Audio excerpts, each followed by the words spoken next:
Boa noite a todos. Em nome do Centro Espírita Luz e Esperança, agradecemos a presença de todos, sintam-se muito bem à vontade. Essa casa que é um templo de oração, onde sob as bênçãos do Evangelho, entramos em comunhão com Deus, com Jesus e com os amigos espirituais que nos assistem. Nossa leitura da harmonização de hoje, ela foi extraída do livro Fonte Viva, psicografado por Chico Xavier pelo Espírito Emmanuel. Página 55, item 20, chama-se Diferença. Crês que há um só Deus. Fazes bem. Também os demônios o creem e estremecem. Tiago 2,19. A advertência do apóstolo é de essencial importância no aviso espiritual. Esperar benefícios do céu é atitude comum a todos. Adorar o Senhor pode ser trabalho de justos e injustos. Admitir a existência do governo divino é traço dominante de todas as criaturas. Aceitar o supremo poder é próprio de bons e maus. Tiago foi divinamente inspirado nesse versículo porque suas palavras definem a diferença entre crer em Deus e fazer-lhe a sublime vontade. A inteligência é atributo de todos. A cognição procede da experiência. O ser vivo evolve sempre e quem evolve aprende e conhece. A diferenciação entre o gênio do mal e o gênio do bem permanece na direção do conhecimento. O demônio, como símbolo de maldade, executa os próprios desejos muitas vezes desvairados e oscuros. O anjo identifica-se com os desígnios do Eterno e cumpre-os onde se encontra. Recorda, pois, que não basta a escola religiosa a que te filiais para que o problema de felicidade pessoal alcance a solução desejada. Adorar o Senhor, esperar e crer nele são atitudes características de toda a gente. O único sinal que te revelará a condição mais nobre estará impresso na ação que desenvolveres na vida, a fim de executar-lhe os desígnios, porque, em verdade, não adianta muito ao aperfeiçoamento o ato de acreditar no bem que virá do Senhor, e sim a diligência em praticar o bem, hoje, aqui e agora, em seu nome.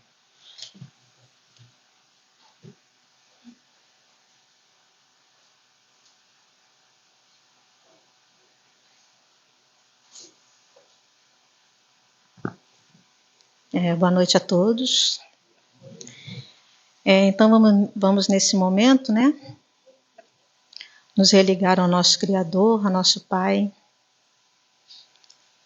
Senhor Deus, Criador de tudo, inteligência suprema. Queremos agradecer, Senhor, neste momento aqui estarmos, mas principalmente o presente que nos deste, trazendo seu Filho amado Jesus para governar esse planeta e nos receber de braços abertos.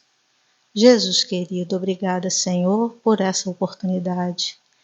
Finalmente, Senhor, acordamos, finalmente queremos nos melhorar. Então agradecemos e pedimos, Senhor, como sempre, pedintes que somos, a sua força, a sua luz, para que possamos, Mestre, nos manter no caminho do bem. Rogamos também, Senhor, que ampare a todos aqueles que sofrem dores imensas, dores invisíveis, mas elas aqui estão, porque é um planeta de aflições, é um planeta ainda de provas e expiações. Então, Senhor, ampara-nos, protege-nos e abraça-nos cada vez mais. Muito obrigada por tudo e fica conosco de sempre. Graças a Deus. E agora vamos dar as boas-vindas, né? A companheira Deise, fica à vontade, por favor.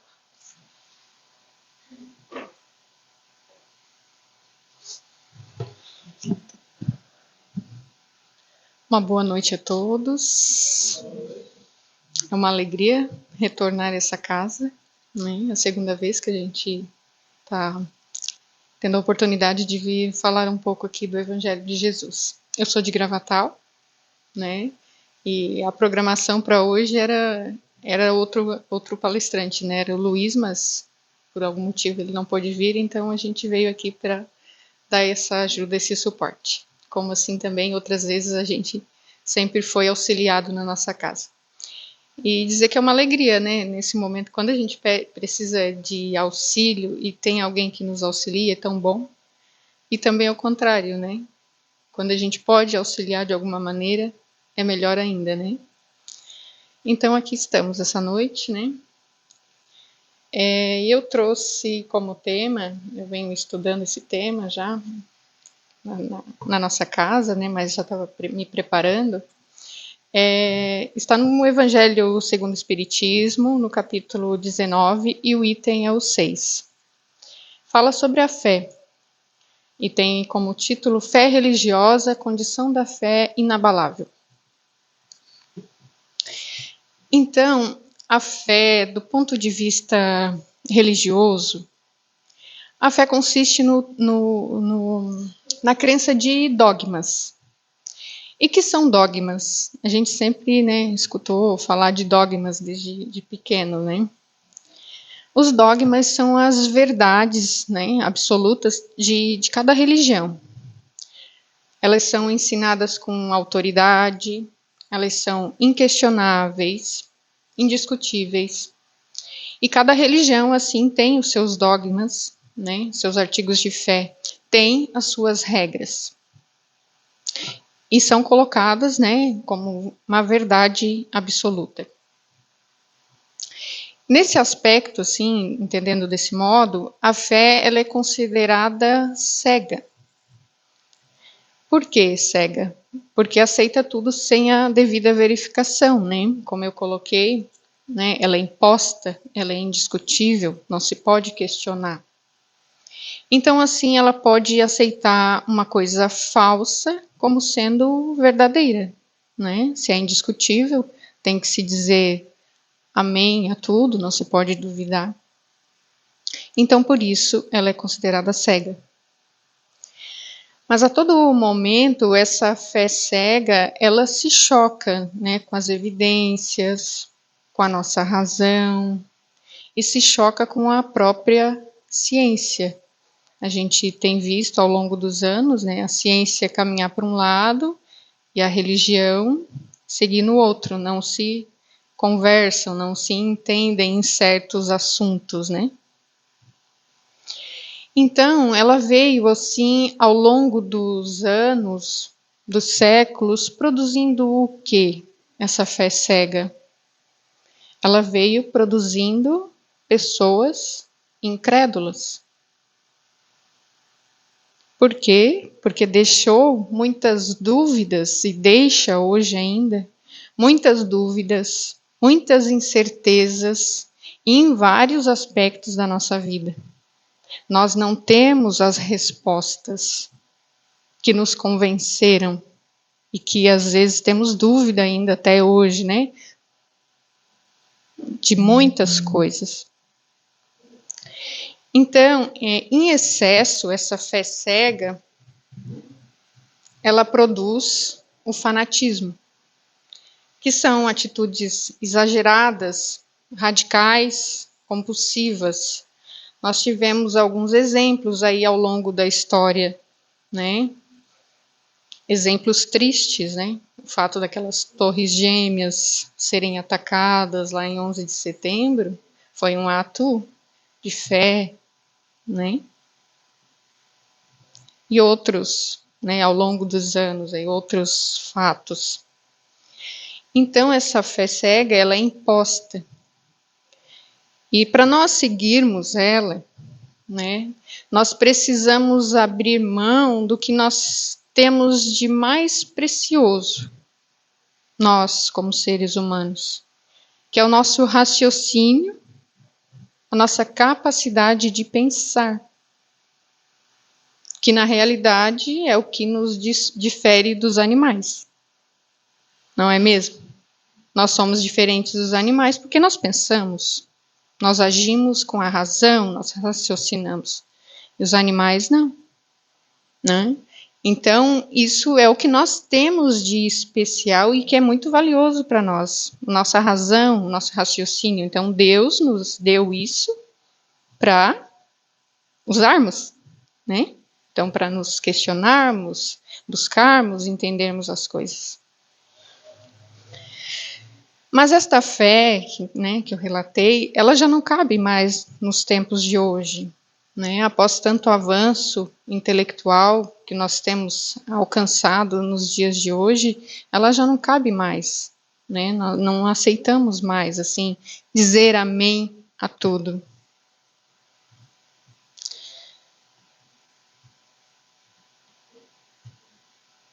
Então, a doutrina espírita, que é o consolador prometido por Jesus, veio nos tirar dessa escuridão, nos proporcionando, como está o tema hoje, a fé raciocinada, com a razão. Ao contrário da fé cega, a fé raciocinada, ela baseia-se na verdade. Ela apoia-se nos fatos, na lógica, e ela não deixa nenhuma dúvida. Tudo de acordo com a ciência. Inclusive, Kardec, não sei se está onde, mas a gente estuda, né, e grava isso. Ele diz que em algum momento, se a doutrina espírita, né, a ciência for contrária a um ponto, a algo que a doutrina espírita ensina, ele manda abandonar o que ensina a doutrina e seguir a ciência. Porque a doutrina espírita foi, né, começada no meio científico, baseado-se em estudos, em lógica, em ciência, em razão. Né? Então ela não teme o progresso, pois o que é verdadeiro na escuridão, ao acender das luzes, vai se manter verdadeiro. Não há uma falsidade, não há, né, uma fenda que escureça, que é um mistério. Então Allan Kardec afirmou, né, fé inabalável só a que pode encarar de frente a razão, em todas as épocas da humanidade. Em todas as épocas da humanidade. Então, a doutrina espírita não teme o progresso, né? Ela quer que as pessoas se instruam, aprenda, né? E aceite os seus ensinamentos com lógica, com racionalidade, não só dizendo amém a tudo, não, aqui é a nossa verdade, vocês têm que aceitar e é isso e deu. Não, né? Nós estamos aqui livres, conscientes e aprendendo com racionalidade. Reforçando então, por que fé raciocinada? E por que ela se torna inabalável? Fé raciocinada, fé inabalável. Porque nós temos a convicção,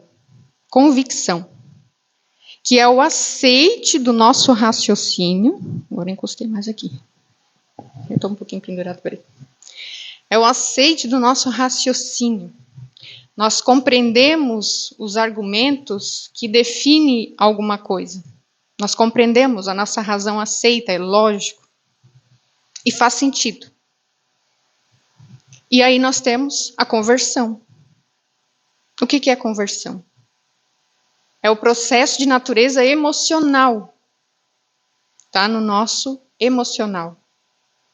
Então a gente aceita a gente é convicto daquilo, com a nossa razão faz sentido, e nós somos convertidos a isso num processo emocional. Então, o que é a conversão? É verter sentimentos a alguma coisa. Então nós somos convictos, né, e convencidos de algo, dos fatos que a doutrina espírita nos traz. Então, nós percebemos pela razão e nós transmutamos ao coração. Isso significa fé raciocinada. Fé raciocinada. E somente as duas coisas, razão e emoção, raciocínio, né? Emoção, coração, permitem que nós superemos as nossas dificuldades. As duas coisas. Proporcionando assim a fé inabalável. Porque sem convicção, que é sem a razão, nós não produzimos. Nós até podemos produzir, né, alguma coisa sem convicção, mas facilmente nós seremos manipulados. Facilmente. Porque nós não temos a certeza daquilo. Né? E alguma pessoa que pense mais racionalmente do que nós, que saiba mais, vai nos convencer do contrário. Então, a razão, ela dá suporte a toda essa movimentação emocional. Então, por isso, fé raciocinada. E se não for assim, dessa maneira, razão, né, emoção, nós ficamos na superficialidade das coisas. E daí nós facilmente nos abalamos. Porque nós não somos convictos. A nossa fé é rasa. Nosso entendimento sobre as coisas é rasa. A gente não mergulha, não se aprofunda. Então, muitos afirmam, por exemplo, acreditar na reencarnação ou na imortalidade da alma, mas vivem como se não acreditassem. Têm atitudes e comportamentos que não condiz com o que eles afirmam. Então, quer dizer, é superficial, não está dentro ainda, né? Então, nós precisamos ir mais fundo, né? Ter o entendimento das coisas. Então, o Espiritismo, a doutrina espírita, vem nos ajudar, dando-nos as respostas de várias questões acerca da vida, como eu coloquei, né? Vários questionamentos ao longo dos anos, né? De tantas coisas que acontecem na nossa vida, né? Da nossa natureza, de onde viemos, o que estamos fazendo aqui, para onde que nós vamos depois da morte, das coisas ditas sobrenaturais, dos males da vida. Isso tudo a doutrina espírita tem respostas, e respostas lógicas, que nos convencem, que nos faz sentido, e isso cai no nosso coração. A ideia da morte é um tema que mais nos assusta, né? Falar em morte, a pessoa bate na madeira. Não é? É uma coisa desconhecida. É tratado como que um mistério da fé em outras religiões. E aqui ela é esclarecida, é compreendida. Basta nós buscarmos, né, e estudarmos, que nós acharemos as respostas dos nossos questionamentos. Nós temos o Pentateuco, né, que são os livros do Allan Kardec, o Evangelho segundo o Espiritismo, o Livro dos Espíritos, o Livro dos Médiuns, a Gênesis, o Céu e o Inferno, tem todas as respostas de todos os assuntos que a gente se questiona. Quando eu li o Livro dos Espíritos pela primeira vez, meu Deus, tudo que eu queria saber está aqui. Foi o dia mais feliz da minha vida, eu lembro até hoje. Tudo aquela angústia, aquele sofrimento de querer saber das coisas, e a gente não tinha respostas. Né? Então, está aí, basta a gente buscar. Então, a fé, ela não deve ser imposta. Ela tem de ser adquirida. E ela não vem assim ao nosso encontro, como as outras virtudes também. Nós que devemos buscá-la. Nós que devemos, né, conquistar, estudar, né, e ir achando. E, sinceramente, a gente vai conseguindo. Aí existem aqueles que dizem assim, nós gostaríamos de crer, mas nós não podemos, né? Nunca ninguém veio contar como que é depois da morte. Vocês já escutaram alguém falando isso? Nós que estamos aqui na doutrina espírita, a gente assim, meu Deus. Só Chico Xavier psicografou mais de 400 livros. Mais de 400 livros, só o Chico. Imagina os outros médios, Divaldo e outros tantos que estão aí, né, fazendo um belo trabalho, trazendo as informações do mundo espiritual para a gente. Em algumas pessoas que falam assim, há o descaso, simplesmente não querem saber. Noutras, o temor de terem de mudar, né? Mudar de hábitos, porque mudar requer esforço. E na maioria há o orgulho. Orgulho porque, né, vai ter de reconhecer a existência dessa força superior e curvar-se diante dela. Ter de aceitar. Então é melhor manter as vendas nos olhos, né? E, não sei de nada disso, não quero saber, não é comigo. Jesus disse, né? Quem tem ouvidos de ouvir, que ouça. Quem tem olhos de ver, que veja. Quer dizer o quê? De mente e coração aberto. O que eu falei? Razão e coração, emoção. Para receber essas verdades. Humildade. Nós temos raciocínio, nós temos a nossa razão. Então nós devemos estudar, buscar, questionar as coisas, duvidar. Aqui mesmo na nossa doutrina a gente se reúne, estuda, um coloca uma coisa, um coloca um ponto, todo mundo é livre para falar, dialogar, debater.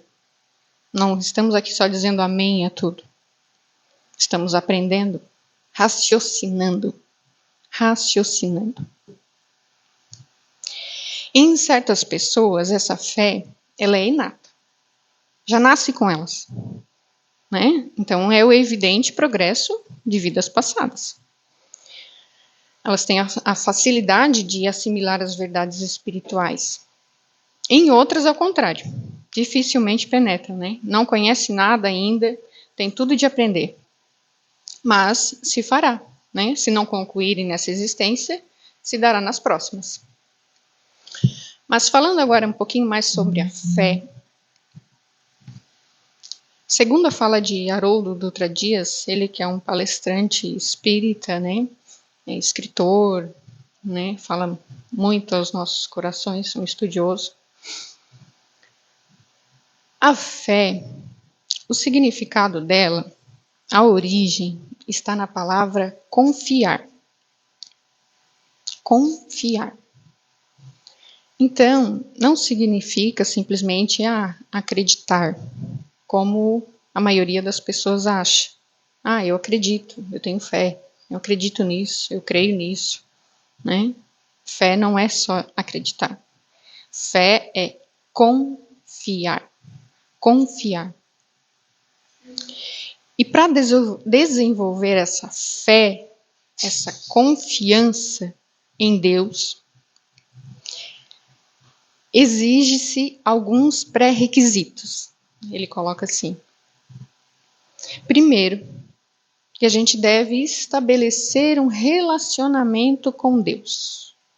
Uma relação íntima. A gente precisa se aproximar de Deus.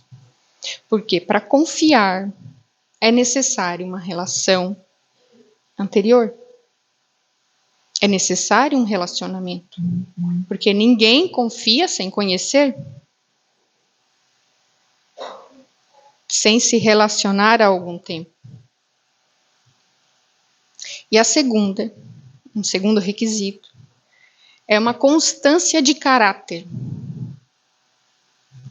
Porque nós podemos destruir um relacionamento que nós já viemos construindo há algum tempo, em alguns segundos. 5 segundos nós destruímos um relacionamento que nós estamos ali batalhando, lidando. Não é assim na nossa vida?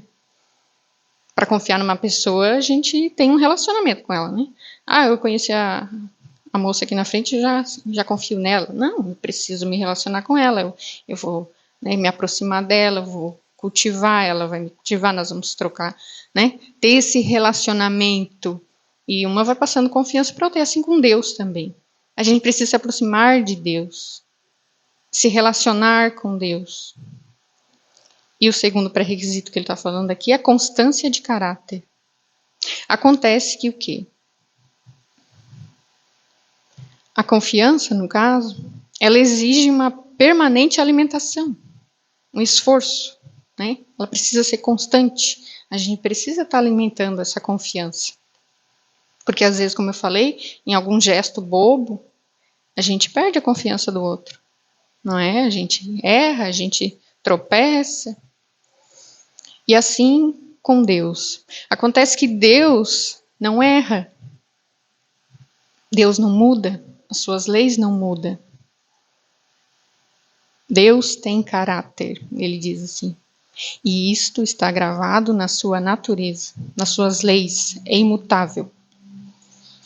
E exige de quem pretende estabelecer essa relação com ele, essa constância de caráter, essa constância moral. Porque ao contrário de Deus, nós falhamos. Nós traímos a confiança de Deus. Eu nunca entendi uma frasezinha assim, eu vejo mais em carro de evangélico, coisa, Deus é fiel. Eu disse, poxa, isso é lógico, Deus é fiel, o que quer dizer isso, será? Tinha que ser ao contrário, né? Você é fiel a Deus? Isso que deveria ser o adesivo. Porque Deus é fiel, imagina. Deus. É só observar a natureza. Está aí constante. O equilíbrio, né? Nosso corpo. Tudo. Tudo é Deus. Tudo, a constância, as leis de Deus, a permanência de Deus, o amor de Deus, a fidelidade de Deus está na nossa vida. Então é lógico que Deus é fiel. Mas nós a Ele somos?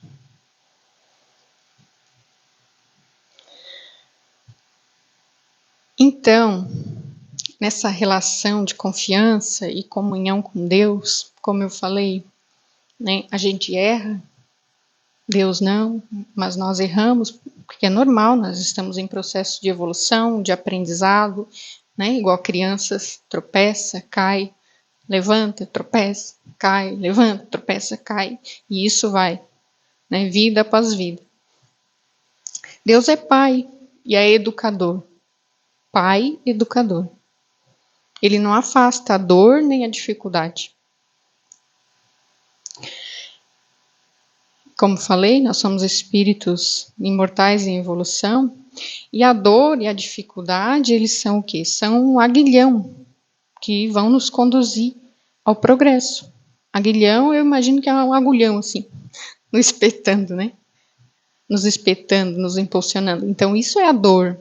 Porque a hora que a gente recebe aquela cutucadinha, a gente dá um salto, vai buscar alguma coisa, vai refletir, aí a gente começa a orar a Deus, buscar a Deus, né?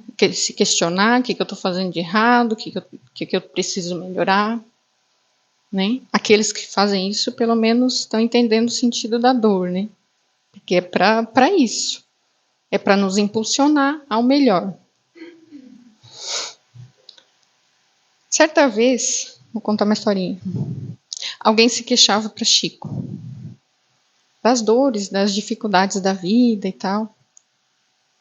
Aí Chico pegou na mão da pessoa e disse assim: meu filho, se a vida for muito doce, dá diabetes. Dá diabetes. Então não pode ser muito doce a nossa vida. A gente tem que ter um amarguinho, tem que ter essa dor, tem que ter essa dificuldade, porque senão a gente fica acomodado, né? Porque a dor, a dificuldade, elas aprimoram a nossa fortaleza interior, a nossa força interior. Aí é que a gente vai vendo que a gente é capaz de enfrentar aquilo, de passar por aquele obstáculo, né? E a fortaleza, ela produz o quê? Produz paciência. Paciência. Por que paciência? Porque paciência a gente tem que ter para enfrentar todos os processos da nossa vida, né? Porque a nossa vida é um processo constante. As coisas não se resolvem assim de um dia para o outro. Às vezes demora tempo, anos, né? Anos e anos. Porque ninguém planta hoje e vai colher amanhã. É raro plantar alguma coisa hoje e colher amanhã. Alguém conhece alguma plantação que é assim? Não, né? Tem certas plantações que demoram 5 anos para ser colhidas. A gente está falando de um vegetal. E nós? Vamos escolher agora? Numa vida só? Tudo? Essa imensidade de coisas que a gente tem que aprender?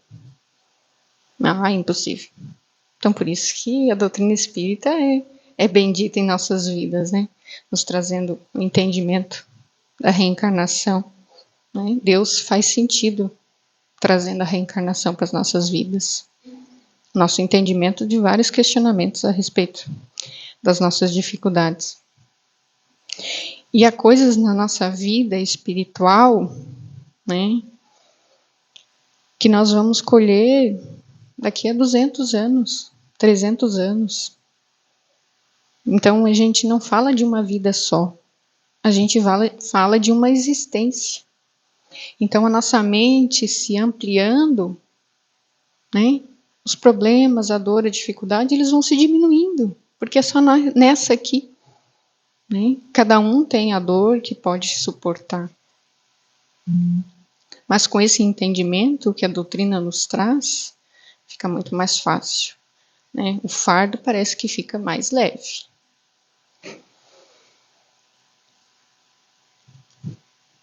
Então, ter fé não significa que nós seremos imunes às tribulações da nossa vida.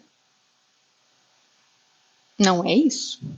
Não é ter fé raciocinada, ter fé, né, ter esse relacionamento com Deus, essa intimidade com Deus, essa proximidade com Deus, não vai nos dar um alvará que nos livre de tudo. Ah, eu tenho fé com Deus, eu sou íntima, eu tenho um relacionamento, minha fé é fervorosa, eu sou fiel a Deus, Deus é fiel a mim, e eu estou em comunhão com Deus, estou livre de tudo.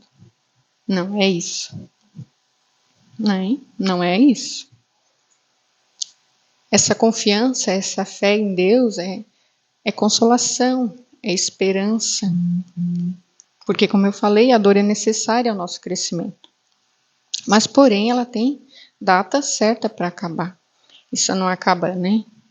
Logo, hoje, amanhã, ou mês que vem, né? Em outra vida, né? Pois a vida não acaba no túmulo. A vida segue, né? Então, é isso.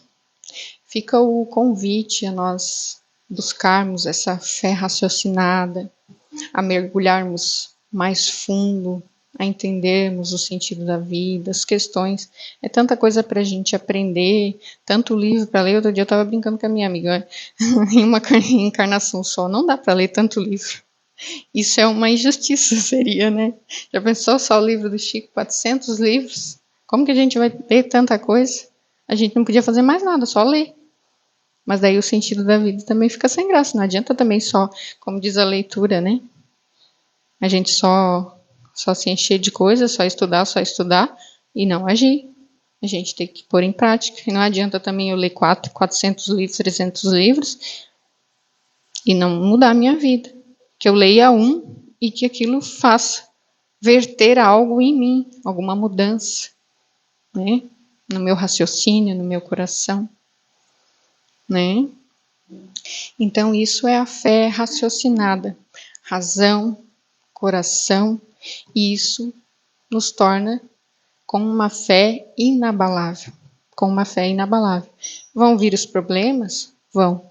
Mas aí a gente vai ter esse suporte, esse consolo, né, que vai nos dar a força. E a gente tira essa força não sabe de onde, para vencer as dificuldades do dia a dia. Depois a gente só olha para trás, olha, eu passei por isso.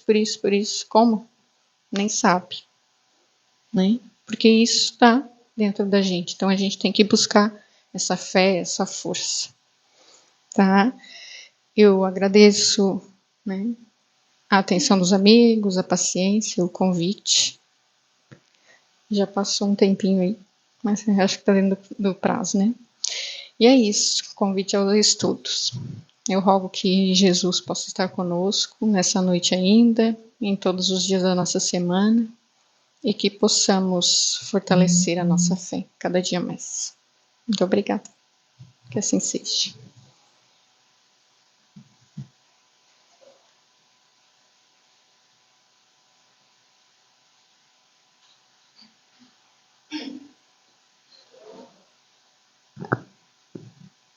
Nós que agradecemos, né, pelas reflexões, né, pela disponibilidade também, né, em cima da hora. Obrigada. E vamos nesse momento também elevar nosso pensamento, mais uma vez, agradecendo a Deus, agradecendo a Jesus, por já termos agora essa possibilidade, né, de refletir, essa possibilidade de raciocinar, e nisso, né, buscar nos robustecer com todos esses ensinamentos, para que possamos aí ter nossos escudos, nossos argumentos, diante das aflições, diante das dificuldades. Sabemos que tudo está no lugar certo, na hora certa. Isso dá, assim, uma tranquilidade muito grande. Sabemos também que não somos torturados, não temos dores porque Deus é ruim, não. Deus é nosso educador. Deus quer o nosso desenvolvimento a todo tempo. Então, agradecemos por isso tudo, por já ter esse tipo de raciocínio, né? Que traz até o nosso coração essa fortaleza, como a irmã falou, que faz com que queiramos cada vez mais nos desenvolver. E que possamos também não só pensar, mas sim agir. Que possamos buscar em cada oportunidade uma chance de nos melhorar. Obrigada então, Jesus, obrigada, amigos espirituais, por esse trabalho aqui, por estarmos aqui, termos saído da nossa casa, onde estava quentinho, com certeza, mas aqui estamos, porque já queremos nos movimentar. Então, obrigado por essa oportunidade. Fica conosco, Senhor, envolve-nos na sua paz, nas suas vibrações salutares. Muito obrigada, graças a Deus. E nesse momento, né, a gente parte então para a segunda parte dos trabalhos, né, que são os passes. Aqueles que se levantam são os passistas, e aqueles que queiram, né, receber esses eflúvios aí benéficos do passe, que permaneçam em seus lugares. Muito obrigada.